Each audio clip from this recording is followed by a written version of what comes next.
The great chamber fell silent. 200 different species sat in their floating seats, and every single one of them was afraid. Ambassador Minu stood at the human section, watching the chaos unfold on the massive screens above. He had only been part of the Galactic Council for 3 years, but he had never seen anything like this. The lights dimmed and a hologram appeared in the center of the chamber. It showed a solar system burning. Planets cracked open like eggs. Space stations melted into nothing. Billions of lives ended in moments. "They have returned," Council leader announced. Her voice shook despite her trying to sound calm. She was a tall and thin like all her people, with skin that shimmered blue under the lights. "They have destroyed the home system. 12 billion souls are gone." Minu felt his stomach turn. 12 billion. He tried to imagine that number but couldn't. Back on Earth, the entire human population was only 9 billion. "What can we do?" Someone shouted from across the chamber. It was a representative, his 4 eyes wide with panic. "Our weapons don't work, nothing stops them." Raised one long arm for silence. "We have tried everything. Plasma weapons, quantum disruptors, graviton beams. They adapt within hours. Our military fleets are destroyed.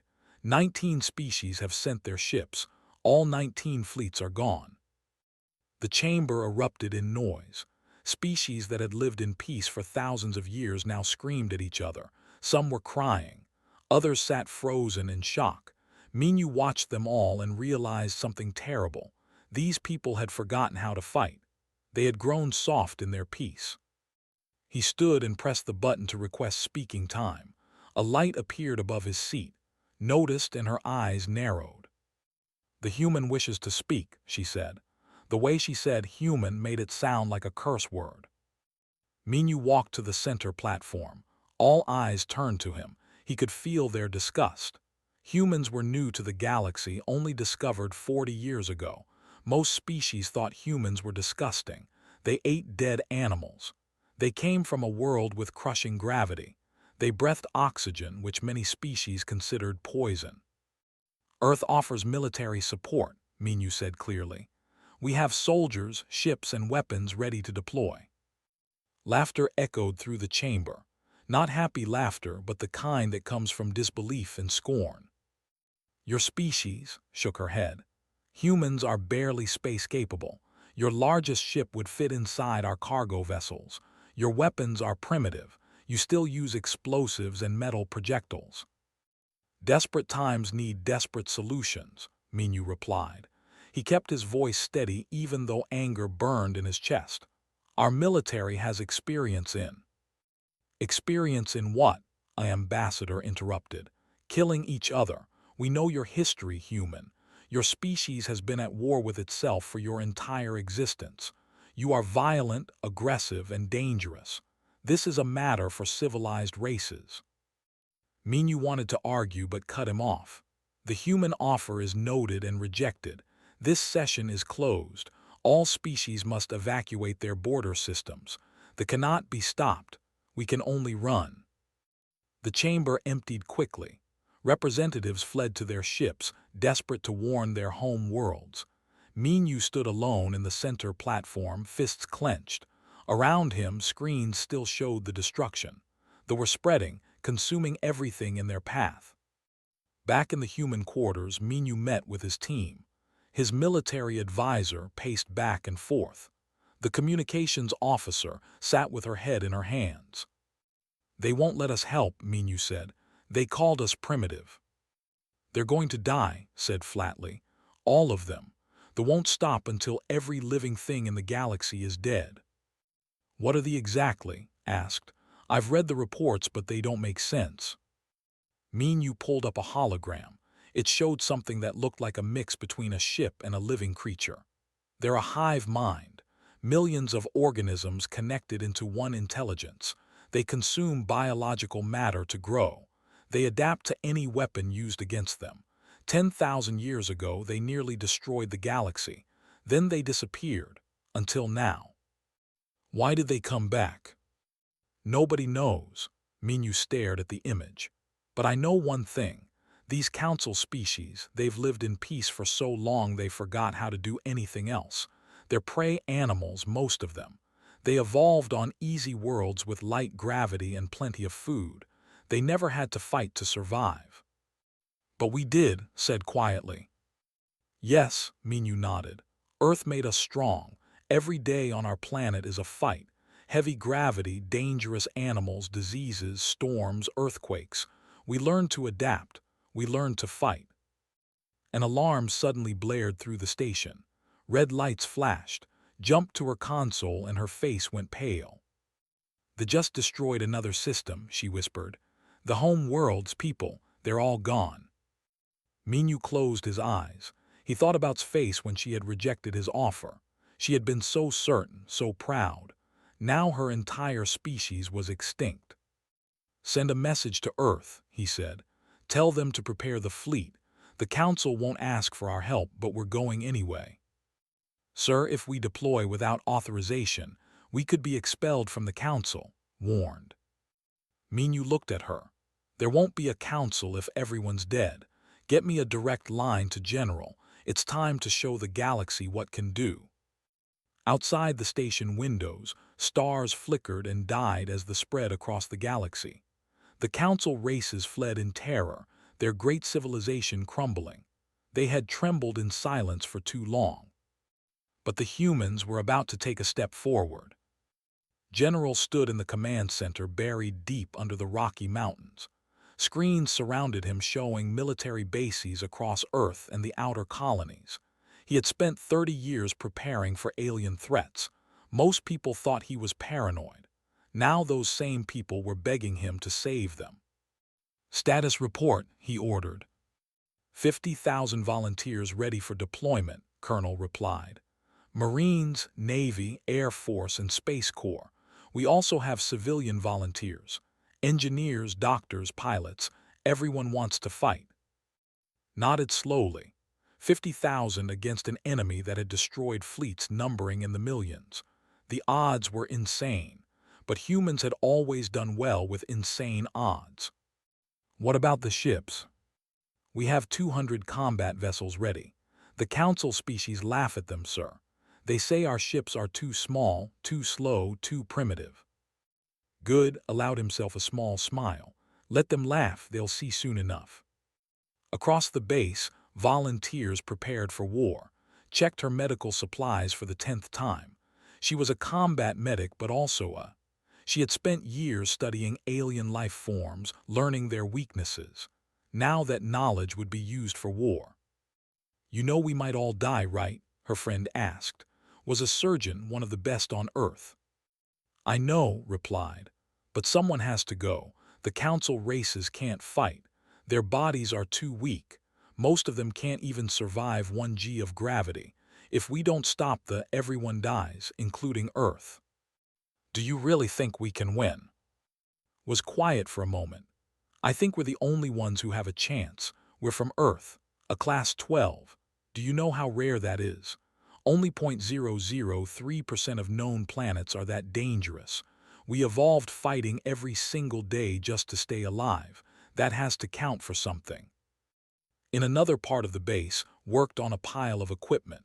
He was a combat engineer, recently recruited from a penal colony on Mars. His crime?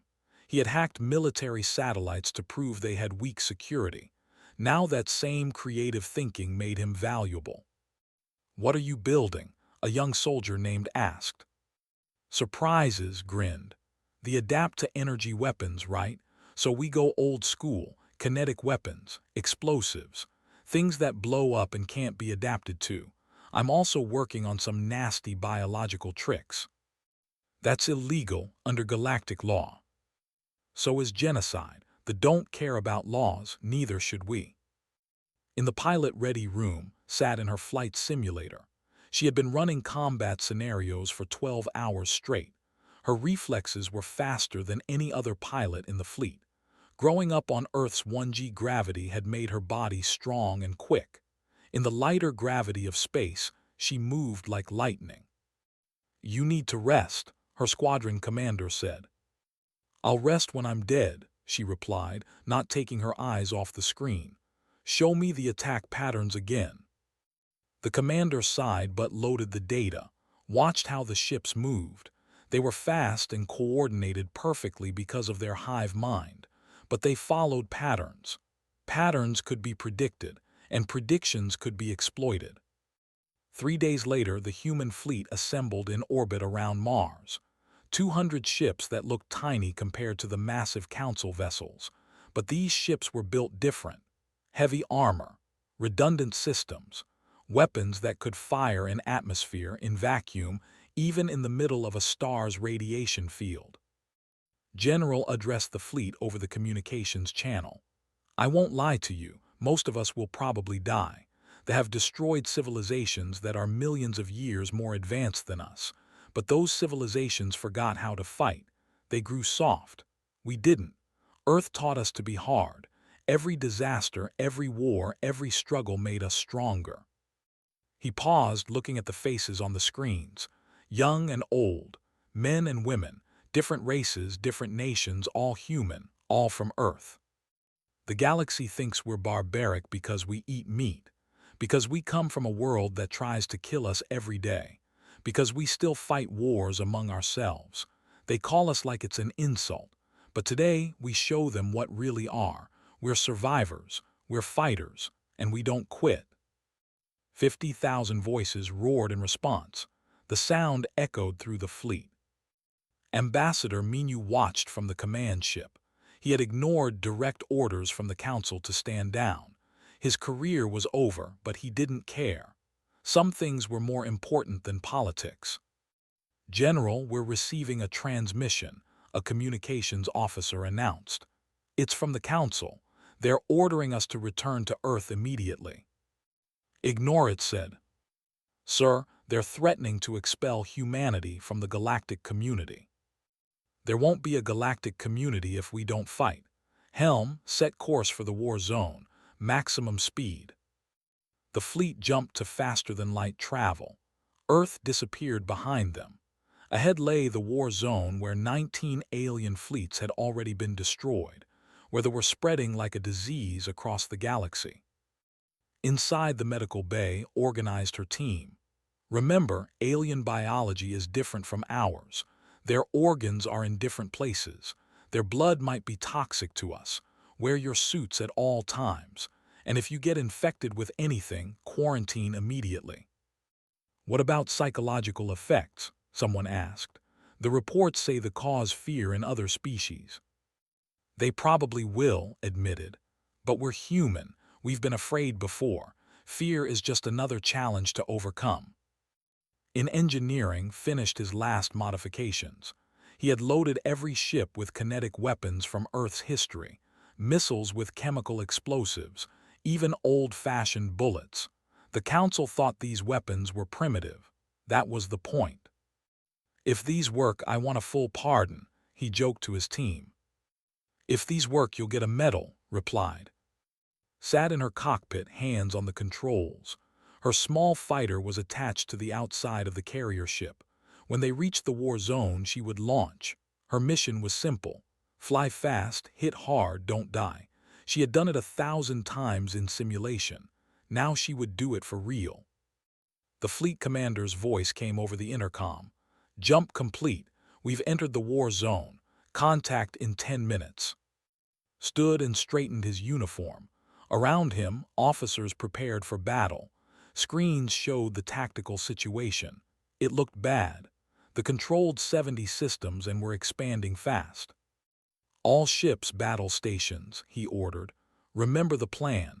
We hit them fast and hard. Use the weapons they won't expect. And whatever you do, don't stop fighting. The countdown began. 10 minutes until contact. 10 minutes until humanity faced the greatest threat in galactic history. The Council species had failed. Their advanced technology and ancient wisdom hadn't been enough. But the from Earth were about to show the galaxy a different kind of strength. They appeared on sensors like a spreading infection. Thousands of bioships, each one grown rather than built. They moved together with perfect coordination, their hive mind controlling every movement. All ships prepare for contact, General ordered. His voice was calm despite the fear trying to crawl up his spine. He had fought in 3 wars on Earth, but this was different. This enemy didn't negotiate. It didn't retreat.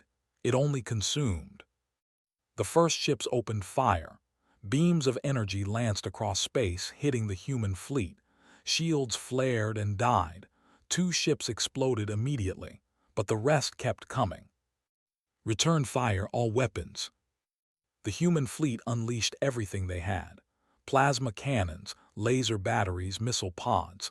The shields absorbed the energy weapons easily. But then the kinetic weapons hit.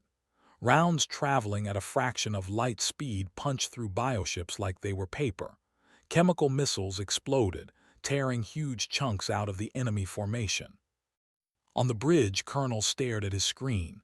"Sir, the kinetic weapons are working. They're not adapting."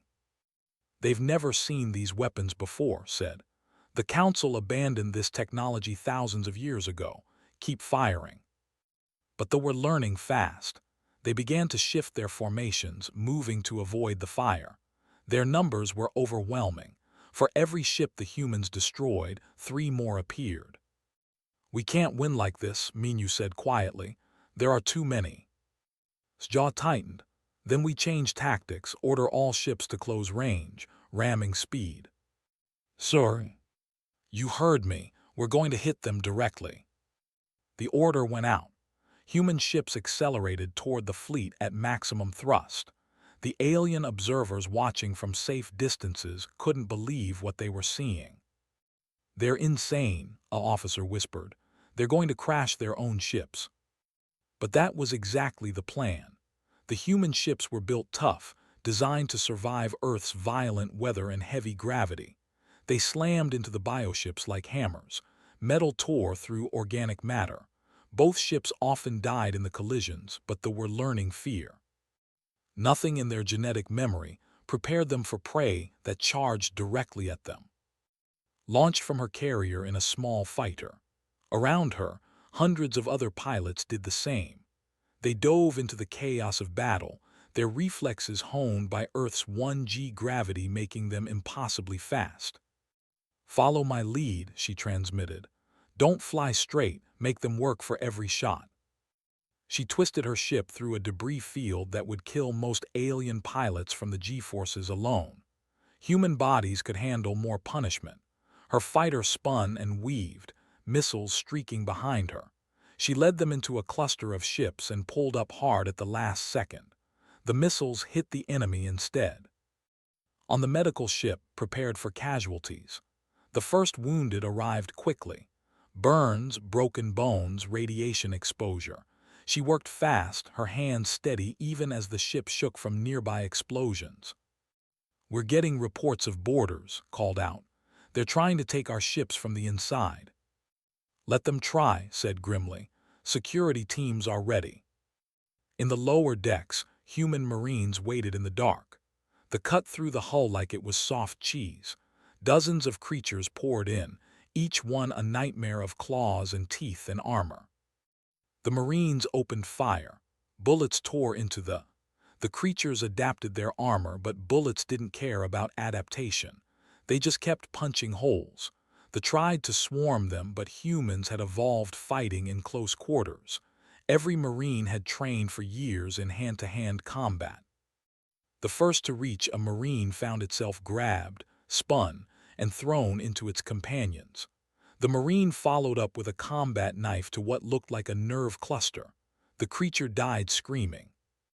"They bleed," the Marine reported. "They die, keep fighting." Watched the battle from the engineering deck. He had been working on something special. "I need a team. We're going to board one of their ships." "That's suicide," someone said. "Probably, but I need to see how they work from the inside. Who's with me?" 5 volunteers stepped forward. They armed themselves with chemical weapons, explosives, and old-fashioned flamethrowers. Then they loaded into a boarding pod and launched toward the nearest bioship. The pod hit the enemy hull and drilled through, and his team emerged into a nightmare. The inside of the ship was alive, walls pulsing like organs. The air was thick with spores and chemicals. "Masks on," ordered, "and start taking samples." They moved through the ship, fighting off defenders. His mind raced as he examined the organic technology. He grabbed samples of everything: tissue, fluids, even chunks of the wall. This was invaluable data. "Sir, we need to go. This ship is starting to focus on us." Just one more sample, reached for what looked like a nerve cluster. The ship screamed, actually screamed. The sound was transmitted through the walls, a horrible shriek that made their teeth ache. "Okay, time to leave. Set the charges." They planted explosives throughout the ship and retreated to their pod. As they launched away, the charges detonated. The ship tore itself apart from the inside. Back on the command ship, watched the battle reports. They were winning, but at terrible cost. 40% of the fleet was destroyed or damaged, but they had also destroyed over half the force in this sector. "General, we're receiving a transmission from the Galactic Council," reported. "They want to speak with you." His replacement appeared on the screen. The new council leader looked terrified. "General, how is this possible? You're actually fighting them." "Yes," said simply. "But your technology is primitive. Your ships are small. They should have destroyed you in minutes." "They tried. We hit back harder." "We've been monitoring your tactics. They're insane. Ramming attacks, kinetic weapons, boarding enemy ships. These methods are from before the age of civilized warfare." His expression hardened. "There's nothing civilized about war. The Council forgot that. You became so advanced that you forgot how to be savage when necessary. We didn't. What you're doing goes against every principle of modern combat doctrine. Your doctrine got 19 fleets killed. Ours is winning," gestured to the tactical display. "They are retreating from this sector. When was the last time they retreated?" The council leader had no answer. In 10,000 years of history, they had never retreated. "If you want to survive," continued, "you need to learn from us. Stop fighting like prey, start fighting like predators." He cut the transmission and turned back to his crew. "All ships pursue the enemy, don't let them regroup, and get me casualty reports. I want to know who we've lost." The names came in slowly: ships destroyed, pilots killed, Marines who died fighting in corridors, each one hurt, but knew they had died for something important. They had shown the galaxy that they could bleed, that they could be beaten. Returned to her carrier, her fighter with burns and impacts. She had survived 11 close calls. Her hands shook as she climbed out of the cockpit, adrenaline finally wearing off. "You did good," her squadron leader said. "We lost 6 pilots and saved millions of lives. They are running scared, first time in recorded history." Moved through the medical bay, checking on the wounded. Some would survive, others wouldn't. She did what she could, fighting to save every life. That was what humans did. They fought for each other. In engineering, examined his samples with growing excitement. "I found something. They have a weakness in their neural structure, if we can exploit it." The Battle of Swound, as it would later be called, was over. Humanity had won its first victory against the impossible enemy. The galaxy watched in shock and wonder. They had taken their first step forward, and they had learned to fear. News of the human victory spread across the galaxy like wildfire. The impossible had happened. They had retreated. Species that had been preparing for extinction suddenly felt hope for the first time in months. But General knew the truth. One victory didn't win a war. "Show me the tactical situation," he ordered. The holographic display expanded, showing the entire war zone. The still controlled over 60 star systems. Their main hive fleet remained untouched. Humanity had won a battle, but the war was far from over. "We need a new strategy," Colonel said. "We can't keep trading ships at this rate. We'll run out before they do. Then we fight smarter." Pulled up Earth's military history files. "We're going to teach these aliens what tactics really look like. Send a message to all ships. We're implementing the doctrine." The plan was simple but brutal. Humans would fight in ways that no civilized species would consider. They would use every advantage their harsh had given them. In the medical labs, worked with on a new weapon. She had spent years studying alien biology. Now that knowledge became deadly. They communicate through chemical signals, she explained, showing her research. Their hive nodes coordinate using these signals. If we can disrupt them, we can make them confused, uncoordinated, grinned. I like it, what do you need? Samples from Earth, specifically certain plants that produce neurotoxins. I'll have them shipped from the on Mars. What else? Pulled up another file. The bioships are living organisms. That means they can get sick. I want to introduce Earth bacteria to their systems. Whistled low. That's biological warfare. The Council will lose their minds. The Council is losing the war. Sometimes you need to fight dirty to survive. Across the fleet, human forces prepared for the next phase, and her squadron trained for a new type of mission. They would fly into areas no other species could survive. Radiation zones, one pilot asked nervously, won't that kill us? Eventually, admitted. But humans can survive higher radiation doses than most species. We have time, enough to complete our missions. What about the G-forces? Some of these maneuvers pull 8 or 9. And we can handle it. Most aliens would black out at 3. This is our advantage. Use it. The first test of the doctrine came in the system. They had fortified a gas giant's moons, using them as breeding grounds. Council forces had tried to attack but failed. The radiation from the gas giant was too intense. We'll do it, said when the mission brief arrived. Prepare the assault teams. Human ships dove into the radiation field that protected the moons. Warning alarms screamed as radiation levels climbed. But the ship's heavy shielding, designed for Earth's magnetic storms, held. The crews wore protective suits and took anti-radiation medication. This is insane, an alien observer commented from a safe distance. They're flying into radiation that would kill us in seconds. That's why they're winning, another replied quietly. The human ships emerged from the radiation field and attacked the breeding grounds. Kinetic weapons destroyed the hive structures. Marines in powered armor landed on the moons and fought in the lethal environment. They held their breath during brief vacuum exposures, their bodies tough enough to survive for crucial seconds. They had never faced enemies who could operate in such conditions. The breeding grounds fell in hours. Biological weapons proved devastatingly effective. Human boarding teams would breach bioships and release containers of Earth bacteria. The microorganisms spread through the living ships like disease, causing systems to fail and organs to rupture. It's working better than I hoped, reported. They have no immunity to Earth pathogens. Their ships are dying from the inside. Keep it up, ordered, but rotate your teams frequently.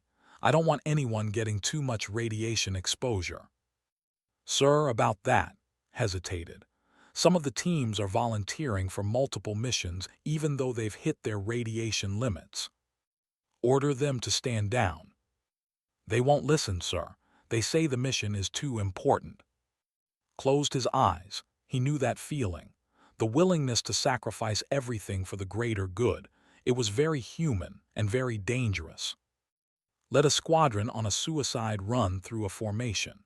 They flew patterns that would tear apart ships from species that evolved in light gravity.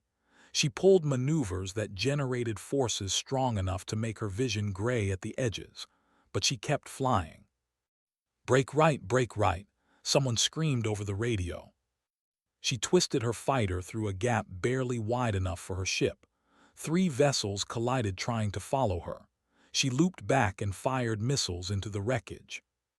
That's 10 for me today, she called out. Who's keeping score? Focus on the mission, not the count, her squadron leader replied, but there was pride in his voice. On the surface of a captured planet, human forces discovered something that makes blood run cold.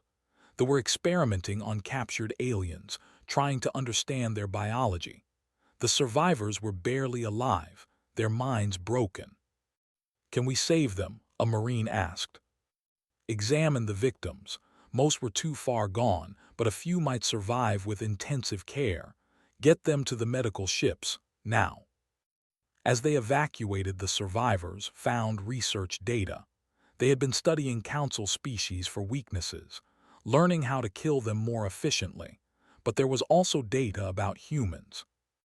They were afraid of them. "They classify us as a primary threat," she told later. "They're diverting resources to study human weaknesses." "Good, let them be afraid. What else did you find?" "They don't understand us. Our biology confuses them. We heal too fast. We tolerate pain too well. We fight when we should surrender. They think we're irrational." Smiled grimly. "Irrationality is a weapon they can't adapt to. How's your toxin project coming?" "Ready for field testing. We've created a chemical weapon based on Earth plants. It disrupts their neural signals. Should cause massive coordination failures in their hive nodes. Deploy it on the next major engagement." That engagement came 3 days later. They launched a counteroffensive with their largest fleet yet. Thousands of bioships moved together in perfect coordination. They planned to overwhelm the human forces through sheer numbers. But the humans were ready. As the fleet approached, human ships released clouds of neurotoxin. The chemical spread through space, invisible and deadly. The fleet's coordination collapsed. Ships crashed into each other. Weapons fired randomly. The hive mind screamed in confusion as its signals became garbled noise. "All ships attack now," ordered. The human fleet tore into the disorganized forces. It was a slaughter. Without their coordination, there were just individual organisms, each one vulnerable. Across the galaxy, the council species watched in amazement. The humans were winning, actually winning. Their brutal tactics, their willingness to fight in lethal conditions, their refusal to quit, it was turning the tide of the war. "They call us the Reckoners now," Minyu reported too. "The council species have given us a title. The Reckoners. Those who bring reckoning to the wicked. They're starting to see us as protectors rather than barbarians." "About time," studied the tactical display. They were pulling back, consolidating their forces. "But we're not done yet. The main hive is still out there. As long as it exists, they can rebuild." "What do you suggest?" "We take the fight to their home. We find the nexus and destroy it." "Sir, we don't even know where it is. And our forces are exhausted. 40% casualties, ships damaged, supplies running low." "Then we rest, refit, and prepare, because the final battle is coming." Looked at the stars beyond the ship's windows. "And this time we're going to end this war, permanently." The doctrine had proven itself. Humanity had shown the galaxy what it meant to fight with everything you had, to use every advantage, no matter how brutal or unconventional. But the hardest fight was still ahead, and everyone knew that not all of them would survive to see the end. The warning came at dawn, Earth Standard Time. Sensors across the solar system screamed as massive energy signatures appeared at the edge of human space. They had found Earth. "How many ships?" General demanded. 60% of their remaining fleet," Colonel replied, his face pale. "They're coming straight for Earth." Felt ice in his stomach. They were smart. They knew humanity was the real threat now, so they were going to destroy the source, kill the species. "Evacuate all non-essential personnel from Earth," he ordered. "Get the children and elderly to the colony ships. Everyone else prepares to fight." Ambassador Minyu appeared on the screen from the council station. "General, I'm authorizing total warfare protocols. Do whatever you need to do. Save Earth." "Understood. What about the council fleet?" "They're mobilizing to help, but they won't arrive in time." Minyu's expression was grim. "You're on your own for the first 48 hours. Then we make those hours count." Across the solar system, humanity prepared for the battle of their lives.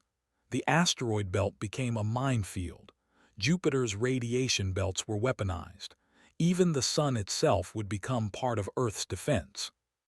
And her squadron took position near Mars. "Remember your training," she told her pilots. "We're the first line. We slow them down while Earth prepares." "There's so many of them," someone whispered. "And they're about to learn what happens when you threaten our home. Stay sharp. Stay angry. Make every shot count." The fleet entered the solar system like a swarm of locusts. Thousands of bioships, all focused on one goal: destroy Earth. The first wave hit the outer defenses. Mines exploded, tearing holes in the formation. Human ships emerged from hiding spots among the asteroids, firing kinetic weapons at point-blank range. The battle was immediate and brutal. Dove through the chaos, her fighter dancing between enemy ships. She fired missiles, lasers, everything she had. Other fighters fell around her, brilliant explosions marking where pilots died defending their world. "Keep pushing," she screamed into the radio. "Don't let them through."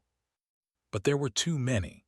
They pushed forward, absorbing losses that would have broken any other force. They were willing to sacrifice everything to reach Earth. On Earth itself, organized the medical teams. "We're going to have massive casualties," she told her staff. "Prepare for the worst, and if they land on Earth, we fight them here too," finished, "with everything we have." General watched the battle from his command center. They were winning through sheer numbers. In 6 hours they would reach Earth, and humanity didn't have enough ships to stop them. "Unless—" "Get me?" he ordered. When the engineer appeared on screen, asked, "Do you still have those logic bomb viruses you were working on?" "Yes, but they're not ready. I need more time to." "We don't have time. Can you deploy them?" Was quiet for a moment. "If I deliver them directly to the Nexus, yes, but that means getting close, really close." "Where is the Nexus?" "Our scouts found it 3 days ago. It's hiding in a nebula in the system, protected by the biggest concentration of forces we've ever seen." Made his decision. "I'm taking a strike team. We're going to hit the Nexus while their fleet is focused on Earth. You have command here. Hold them as long as you can." "Sir, this is suicide." "Probably, but if we destroy the Nexus, the hive mind dies. Every in the galaxy dies with it." Stood. "I need volunteers, combat veterans only. This is a one-way trip." Every single person in the command center raised their hand. 2 hours later, a small human fleet jumped to faster-than-light travel. General and 50 of humanity's best soldiers. Their mission was simple: reach the Nexus, plant the virus, detonate it manually if necessary. They knew they probably wouldn't come back. The nebula appeared on their screens, a massive cloud of gas and dust that hid the heart of the Empire. Somewhere in there was the Nexus, the central intelligence that controlled billions of organisms across the galaxy. "Radiation levels are off the charts," the pilot reported. "We'll start taking damage the moment we enter." "Then we go in fast," said. "All ships maximum speed, don't stop for anything." The human ships plunged into the nebula. Radiation hammered their shields. Defenders appeared from the gas clouds, attacking from all sides. Ships exploded. Crew members died, but the survivors kept going. Had joined the mission at the last minute. Now she flew her fighter through hell itself, leading the way. Nexus dead ahead, 200 kilometers. They saw it then. The Nexus was huge, a biostructure the size of a small moon. It pulsed with energy, controlling its children across the galaxy. Millions of ships protected it. "We'll never get close," someone said. "Yes, we will," replied. "All ships ramming speed, clear a path." The human ships charged forward. They crashed into defenders, sacrificing themselves to create an opening. One by one they died, but they created a corridor, a brief window. "With me," ordered. "Everyone else cover us." A small boarding pod launched from the last remaining ship. It carried 3 people and humanity's final hope. The pod drilled into the Nexus's outer shell, and the team emerged into a nightmare. The inside of the Nexus was alive and aware. Walls pulsed.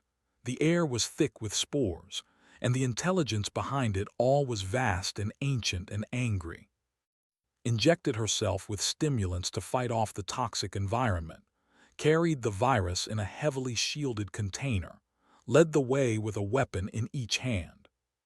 They fought through defenders that were bigger and stronger than any they had faced before, took a wound to his side but kept moving. His breathing mask cracked.